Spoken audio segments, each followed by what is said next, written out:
नमस्कार, D live news के इस खास सेगमेंट में आपका बहुत बहुत स्वागत है। जी हाँ, एक ऐसी हस्ती जिसे क्रिकेट की दुनिया के बड़े सर के तौर पर जाना पहचाना जाता है।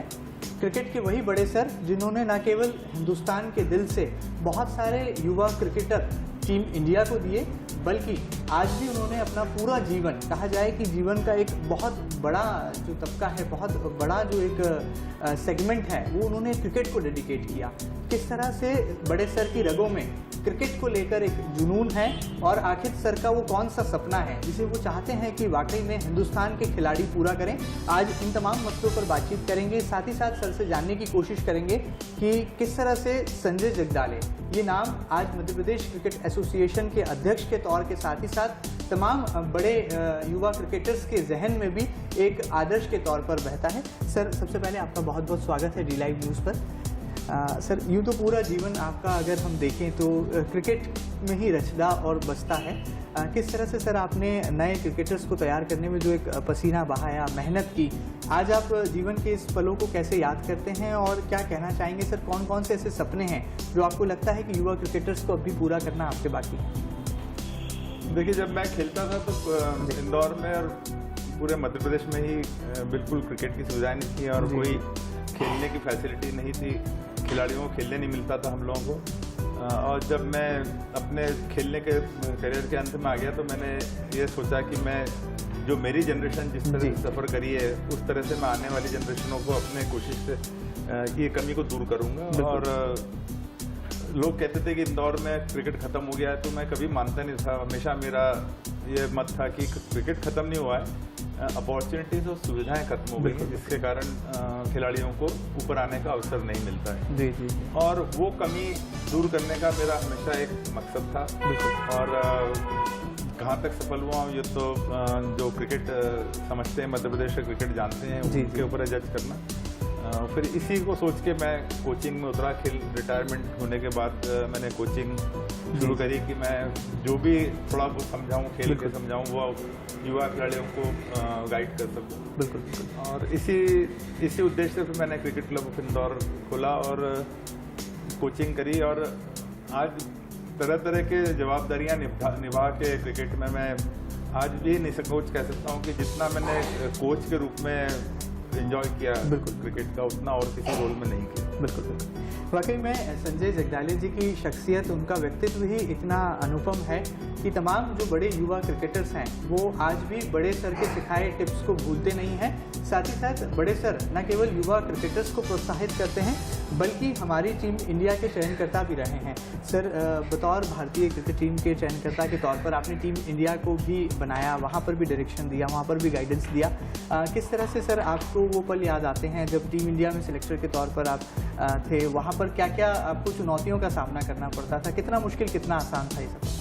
जब मैं 2000 में बना चयनकर्ता, जी जी, तो वो एक एपिसोड था 99 में जब मैच फिक्सिंग का बहुत बड़ा एपिसोड हुआ था। और उसके बाद 2000 में मैं सोचता हूँ कि भारतीय क्रिकेट में एक बहुत बड़ा बदलाव आया कि पहली बार जॉन राइट के रूप में 2000 में विदेशी कोच आए और उसी के साथ साथ मैं भी एक सिलेक्टर बना था। और 2000 से 2008 तक सिलेक्टर रहा। उस दौरान मैं सोचता हूँ पूरा भारतीय क्रिकेट बदला। अगर हम एक अजीत वाडेकर जब कप्तान थे वो पैच छोड़ते हैं, जब जो मैं सोचता हूँ कि बहुत अच्छा पीरियड था भारतीय क्रिकेट का। जी जी। उसके बाद जॉन राइट ने आके जो क्रिकेट बदला, भारतीय क्रिकेट, उनको कभी क्रेडिट नहीं मिला। मैं सोचता हूँ बहुत बड़ा योगदान था भारतीय क्रिकेट में बदलाव लाने का। सबसे बड़ा योगदान मैं सोचता हूँ जॉन राइट का था, क्योंकि उन्होंने पूरा भारतीय कल्चर क्रिकेट का बदल दिया। जी जी।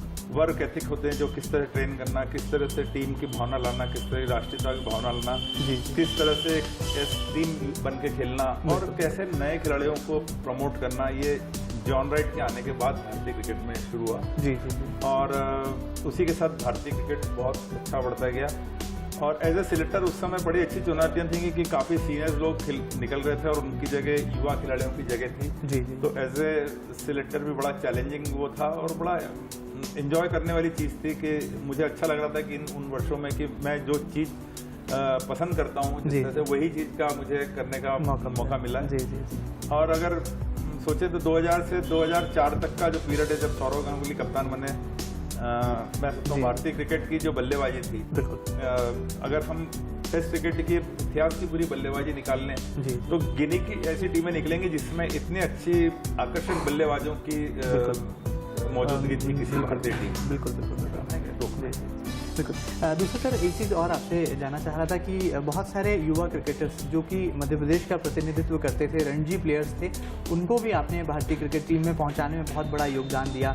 बात चाहे हम नरेंद्र हिरवानी जी की कर लें, अमय खुरासिया जी की कर लें और नमन ओझा की करें, किस तरह से आपको लगता है कि सर जो आज की नई युवा पीढ़ी है, जो क्रिकेट जगत में अपना नाम करना चाहती है, उनको कौन से सही डायरेक्शन की ज़रूरत है और किस तरह से बड़े सर आज के युवा क्रिकेटर्स को एक लेसन भी देना चाहेंगे इस मौके पर? देखिए, मैंने तो योगदान नहीं था, ये खिलाड़ी खुद ही अपनी परिश्रम से आए।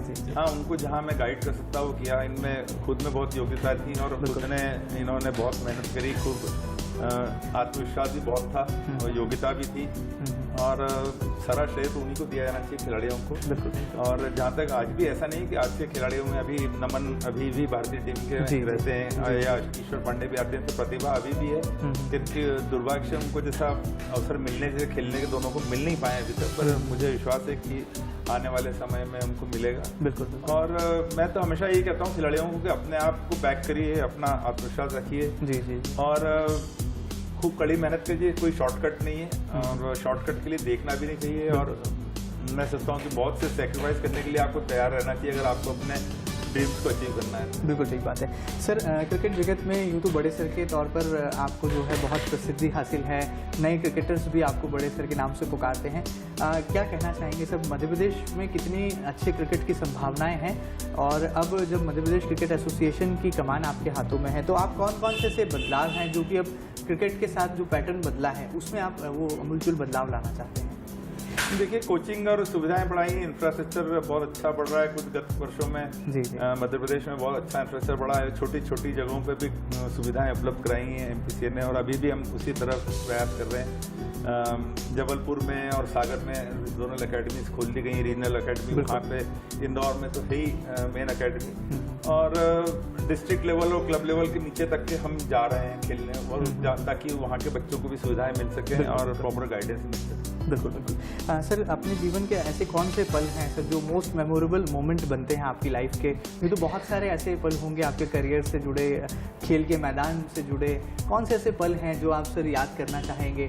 जैसे अगर इंदौर की बात करें तो इंदौर के इतिहास में मुझे याद है कि नेहरू स्टेडियम में जो एक मैच रद्द हुआ था भारत और श्रीलंका का, तब जो है आपको बहुत पीड़ा हुई थी, बहुत संवेदनाएं आपकी इस मैच के साथ जुड़ी थी, पूरी की पूरी टीम ने मेहनत की थी आपके साथ में। ऐसे और कौन कौन से पल हैं जो आपको लगता है कि लाइफ के बहुत मेमोरेबल मोमेंट हैं, जो चैलेंजिंग भी थे और एक लेसन भी आपको देके गए और आज भी आप उन पलों को भूल नहीं पाए?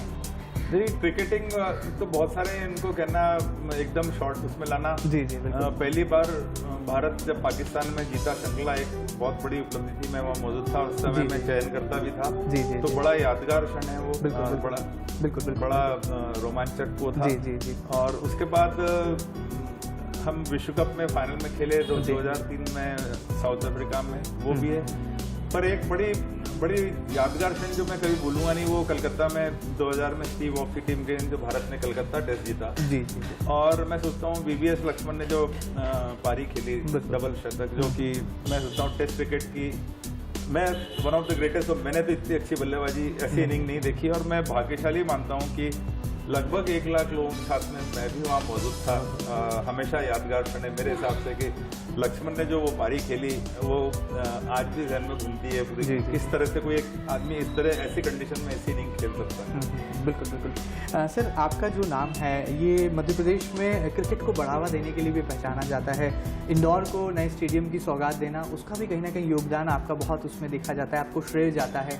ग्वालियर में भी नए स्टेडियम की नींव रखी जाना, और भी जो संभावनाएं क्रिकेट की बेहतरी के लिए की जा सकती है, इंडोर एकेडमी शुरू होना, आप क्या मानते हैं संसाधनों के लिहाज से मध्य प्रदेश को और किन किन संसाधनों की ज़रूरत है ताकि मध्य प्रदेश से और अच्छा क्रिकेट निकले और अच्छे क्रिकेटर्स निकले जो कि टीम इंडिया में न केवल हिंदुस्तान के दिल का नाम रोशन करे बल्कि पूरे के पूरे भारत को भी गौरवान्वित करे? नहीं, मैं सोचता हूँ मध्य प्रदेश में अभी ऑलरेडी बहुत अच्छी सुविधाएं हैं, और मुझे एक आध दो अपवाद छोड़ के मुझे ध्यान नहीं आता कि और किसी प्रदेश में इतनी अच्छी सुविधाएं उपलब्ध हो गई हैं इतने डीप लेवल तक, और उसके नतीजे भी दिखने शुरू हो गए। हम गत 2 वर्षों से अंडर 16 की जो मध्य प्रदेश टीम है फाइनल खेल रही है। 1 साल हम विनर हैं और पिछले साल हम रनर्स अप हैं। तो ये प्रदर्शन जो दिखा रहा है कि हमने जो प्रयास किए गत कई वर्षों में उसके नतीजे मिलने शुरू हुए हैं। क्योंकि अब आप जब डेवलपमेंट करते हैं इंफ्रास्ट्रक्चर का या कुछ सिस्टम बनाते हैं तो उसके नतीजे एकदम नहीं मिलते हैं, उसको धीरे धीरे समय लगता है। ठीक है। और मैं सोचता हूँ वो समय शुरू हो गया है। जिस तरह से हम देख रहे हैं 2 साल से जूनियर टीम जीत रही है और रणजी ट्रॉफी टीम भी हम टॉप 9 टीम जो है टॉप ग्रुप होता है उसमें खेलते हैं, उसी में हम पिछले 3-1 साल से मौजूद हैं। जी जी। और नमन ओझा और ईश्वर पांडे भी गत 2 वर्षों में भारतीय टीम में आए, तो ये सब बड़ी हेल्दी साइन है। और मुझे पूरा विश्वास है अभी ऐसे लड़के और हैं। आवेश Khan under 19 last year world cup खेले भारत के लिए, इंदौर के लड़के हैं और अभी भी काफ़ी आगे जाना है उनको, बहुत स्कोप है इनके लिए। और बच्चे भी हैं जिनके लिए बहुत स्कोप है भी आगे जाना है। बिल्कुल। सर ये तो हुई क्रिकेट की जगत से जुड़ी बातें। सर अगर आपके व्यक्तिगत जीवन पर एक नज़र डाली जाए, गौर किया जाए, तो किस तरह से देखते हैं सर कि पूरा समय जब क्रिकेट को आप डेडिकेट करते हैं, फैमिली में भी बहुत सारी ऐसी एक्सपेक्टेशन होती होंगी जो आप कभी पूरी कर पाते हैं, कभी व्यस्तता के कारण नहीं कर पाते, तो ऐसे में कैसे ये मैनेज करते हैं सर? स्टेडियम में भी पूरा टाइम देना, यंग क्रिकेटर्स को भी कोचिंग देना और फैमिली को भी पूरा तरह से पर्सनल लाइफ को भी एंजॉय करना। नहीं, अब तो मैं कोचिंग का समय नहीं दे पाता हूँ और अब मुझे इतना परेशानी नहीं होती बैलेंस करने में। पर हाँ, जब मैं कोचिंग कर रहा था पिछले 25-30 साल में, उसमें काफ़ी हेक्टिक हो जाता था और परिवार काफ़ी नेगलेक्ट हुआ। और कभी कभी मुझे लगता भी है कि मैं जस्टिस नहीं कर पाया परिवार के साथ उस समय में। पर फिर ये संतुष्टि भी होती है कि चलिए कुछ तो अच्छा काम किया समाज के लिए। फैमिली का कितना सपोर्ट सर आपको मिला उस दौर में जब स्ट्रगलिंग फेज होता है, जब क्रिकेट को वो सम्मान नहीं मिल पाता था, उस दौर में जब परिवार का किस तरह से सहयोग आप आज याद करते हैं उस मौके का? नहीं, मुझे हमेशा सहयोग मिला, कभी कोई परेशानी नहीं हुई। मेरे पिता, स्वर्गीय पिता ने ही मुझे इनकरेज किया था इस तरह से कोचिंग बच्चों को लेके खेलने का। क्योंकि वो जब खेलते थे तो वो भी इसी तरह से करते थे, तो उन्होंने ही मुझे इनकरेज किया ऐसा करने को। तो सबसे ज़्यादा श्रेय उनको जाता है। फिर परिवार में मेरी मदर तो एजुकेशनिस्ट थी, तो वो क्रिकेट में इतनी इन्वॉल्व नहीं थी, पर सब तरह से परिवार में मुझे हर तरह से सहयोग किया पूरा। पत्नी की तरफ से भी, बच्चों की तरफ से। जी बिल्कुल। सर इंदौर देवी अहिल्या की नगरी को कितना आप श्रेय देना चाहेंगे? क्योंकि इंदौर वो शहर है जहाँ जिंदा दिली है, जहाँ कुछ कर गुजरने का मादा रखने वाली हस्तियाँ रहती हैं। इंदौर वो शहर है जहाँ से स्वर सामग्री लता मंगेशकर जी आती हैं। इंदौर वो शहर है जहाँ M.F. हुसैन ने जो है अपनी चित्रकारी को एक अंतर्राष्ट्रीय पहचान दिलाई। इंदौर से बहुत सारी यूँ तो हस्तियों का नाता है, उन्हीं हस्तियों में से एक हस्ती आप मेरे सामने बैठे हैं। ऐसे में अपने शहर को क्या कहना चाहेंगे, मध्य प्रदेश के लिए क्या कहना चाहेंगे, हिंदुस्तान के वो लोगों को क्या कहना चाहेंगे? क्या इंस्पिरेशन, क्या प्रेरणा का स्रोत इंदौर भी है आपके लिए कहने? बिल्कुल, बहुत ही ज़्यादा स्रोत, क्योंकि जिस तरह से जो सम्मान और जो स्नेह और प्रेम मुझे इंदौर में मिला, उससे मुझे हमेशा एक आत्मविश्वास मिल रहा था और कभी किसी चीज़ की कमी महसूस नहीं होनी लोगों ने। बहुत आप कुछ भी जीवन में अचीव करते हैं तो अकेले नहीं कर पाते, खास करके क्रिकेट जैसे टीम गेम में। तो मेरे साथ काफ़ी लोग जुड़े हुए थे जिन्होंने बहुत निस्वार्थ रूप से मेरे साथ रहे, आज भी हैं। जी। और बहुत निस्वार्थ रूप से बिना कुछ रिटर्न लिए हुए खेल से भी सेवा करी। बड़ा अपवाद होता है और मैं नहीं सोचता कि इंदौर के अलावा ये चीज़ बहुत ज़्यादा देखने मिलती है, पर उन लोगों को क्रेडिट नहीं मिल पाता। पर बहुत ऐसे लोग जो इंदौर में मेरे साथ जुड़े रहे, CCI में मेरे क्लब के लेवल से लेके तो अभी तक जुड़े हुए हैं, जिन्होंने बहुत ही निस्वार्थ रूप से बिना कुछ रिटर्न की अपेक्षा के मेरे साथ जुड़े रहे, काम किया। जी जी। सर क्या कहना चाहेंगे आज इस मौके पर, जब आपको लगता है कि आपने क्रिकेट की बेहतरी के लिए जो भी कुछ करना था वो आपने किया, आगे भी आप करते रहेंगे, इसी तरह से जो आपका एक डेडिकेशन है क्रिकेट जगत को ये जारी रहेगा? किस तरह से आप नए जो युवा क्रिकेटर्स हैं उनको एक खास संदेश देना चाहेंगे? साथ ही साथ वो आपके चाहने वाले जो कहीं ना कहीं वेल विशर के तौर पर प्रत्यक्ष अप्रत्यक्ष तौर पर आपके साथ जुड़े रहे, आपके सपोर्ट में रहे, चाहे मध्य प्रदेश क्रिकेट एसोसिएशन में हालात विपरीत हों या डिविजनल क्रिकेट लेवल पर भी कुछ खटपट हुई हो, उस दरमियान भी आपके साथ खड़े रहे, उन तमाम चाहने वालों को, आपके फैंस को आपका क्या खास संदेश होगा इस मौके? नहीं, मैं सबको धन्यवाद देना चाहूँगा कि जैसा मैंने कहा, जितना स्नेह दिया, इतना सहयोग दिया, कई जगह गाइडेंस भी दिया जिसकी ज़रूरत थी और अच्छे काम में मदद की सबने। तो मैं तो हमेशा आभारी रहूँगा और इतनी बड़ी लिस्ट है कि सबके नाम भी नहीं ले सकते, इतने लोग थे। तो ये बताता है कि इंदौर एक ऐसा शहर है जहाँ अगर आप अच्छा काम करना चाहते हैं, निस्वार्थ काम करना चाहते हैं, तो बहुत लोग आपकी मदद करने को तैयार थे। जैसे आपने पिछले प्रश्न में स्टेडियम का भी जिक्र जी, किया। जी, बिल्कुल। तो स्टेडियम में भी बनाने में हमारे पीछे बड़ी तगड़ी टीम थी, जो कंस्ट्रक्शन कमेटी थी, जे आनंद साहब और श्रवण गुप्ता जी और लोग उसमें जो जुड़े थे, आज भी जुड़े हुए हैं, जिन्होंने बहुत ही निस्वार्थ रूप से जी। सेवा करी। और क्रिकेट में स्टेडियम में उस समय जब जुड़े, बनने के बाद तो बहुत लोग जुड़ गए, ठीक बात है। और जब पैसा आ गया तो बहुत लोग जुड़ गए, पर जब नहीं था तब जो जुड़े हुए थे, मैं उन लोगों को मानता हूँ कि खेल के वो प्रेमी थे। जब असुविधा थी, जब सुविधाएं नहीं थी, कमी थी, उस समय जो क्रिकेट से जुड़े हुए थे लोग और लगे थे, उन लोगों ने कभी रिटर्न की अपेक्षा नहीं की। ठीक बात है। जी जी। चलिए, बहुत सारी अच्छी बातें करके आपसे बहुत मज़ा आया, मुझे भी बहुत कुछ सीखने का मौका मिला।